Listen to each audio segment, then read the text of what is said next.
ప్రస్తుత వేగంతో ముందుకు సాగితే ఆ లక్ష్యాన్ని చేరుకోవడం కష్టమని నిపుణులు హెచ్చరిస్తున్నారు. విద్యుత్ లేని ప్రాంతాలకు కనెక్షన్స్ ఇవ్వడమే కాదు, వాటిని ప్రజలకు అందుబాటు ధరల్లో అందించడం కూడా మరో పెద్ద సవాలుగా మారింది. ఒకవైపు ప్రపంచం సాంకేతికంగా అభివృద్ధి చెందుతూ ఉంటే ఇంకా వెలుగులకి నోచుకొని సమాజం ఉందనే వార్తలు కలకలం రేపుతున్నాయి. తాజాగా విడుదలైన నివేదిక ఎన్నో ప్రశ్నలని ముందుకు తీసుకొస్తోంది.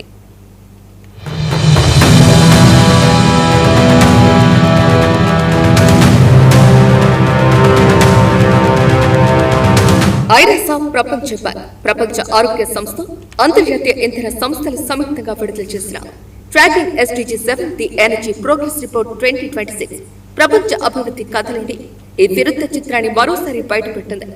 ఈ నివేదిక ప్రకారం ప్రపంచ వ్యాప్తంగా ఇప్పటికీ 65.5 కోట్ల మంది ప్రజలు విద్యుత్ సౌకర్యం లేకుండా జీవిస్తున్నారు. ప్రపంచ జనాభాలో దాదాపు 8% మంది ఇప్పటికీ చీకటితోనే పోరాడుతున్నారు. 2023-24 మధ్య కాలంలో కేవలం 1.15 కోట్ల మందికి మాత్రమే కొత్తగా విద్యుత్ అందింది. గత దశాబ్దంతో పోలిస్తే ఈ పురోగతి సగానికి పడిపోయింది.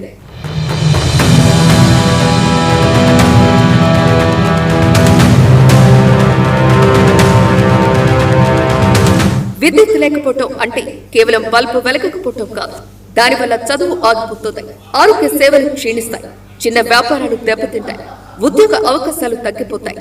ప్రపంచ బ్యాంక్ అధ్యయనాల ప్రకారం విద్యుత్ అందుబాటులోకి వచ్చిన గ్రామాల్లో కుటుంబాల ఆదాయం పెరగటమే కాకుండా పిల్లల చదువులు మెరుగుపడుతున్నాయి.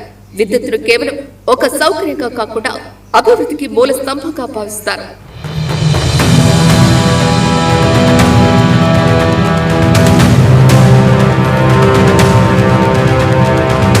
ప్రపంచంలోని విద్యుత్ లేని జనాభాలో అత్యధికులు సబ్ సహారన్ ఆఫ్రికాలోనే ఉన్నారు. అక్కడ 56 కోట్ల మందికి పైగా ఇంకా కరెంటు కోసం ఎదురు చూస్తున్నారు. అనేక ప్రాంతాల్లో పేదరికం, రాజకీయ అస్థిరత, అంతర్గత ఘర్షణలు, జనాభా పెరుగుదల విద్యుతీకరణ కార్యక్రమాల్లో వెనక్కి నెట్టాయి. ఒక గ్రామానికి విద్యుత్ లైన్ చేరేసరికి అప్పటికే జనాభా మరింత పెరిగిపోతూ ఉండటం అక్కడి ప్రభుత్వాలకు సవాలుగా మారింది.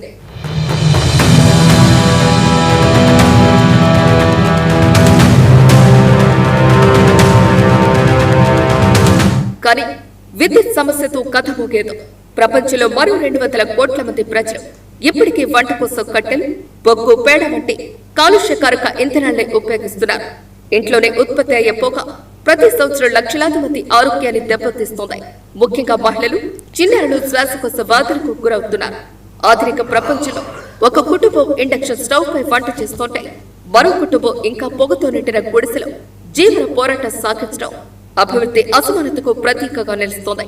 అంతర్జాతీయ ఇంధన సంస్థల విశ్లేషణ ప్రకారం సాంప్రదాయ విద్యుత్ గ్రిడ్లు చేరలేని దూర ప్రాంతాలు ఇప్పుడు సౌరశక్తి కొత్త వెలుగులు నింపుతోంది.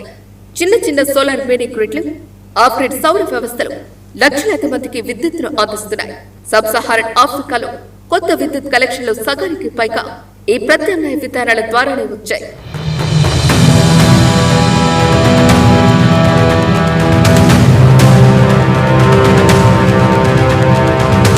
నగరాలు విద్యుత్ వెలుగులతో మెరుస్తున్న ఈ కాలంలోనూ చీకటితోనే రోజులు గడిపే గ్రామాలు ఉండటం అభివృద్ధి ప్రయాణంలో ఇంకా చేరాల్సిన గమ్యం ఎంతో ఉందనే అంశాన్ని చెప్పకనే చెబుతోంది.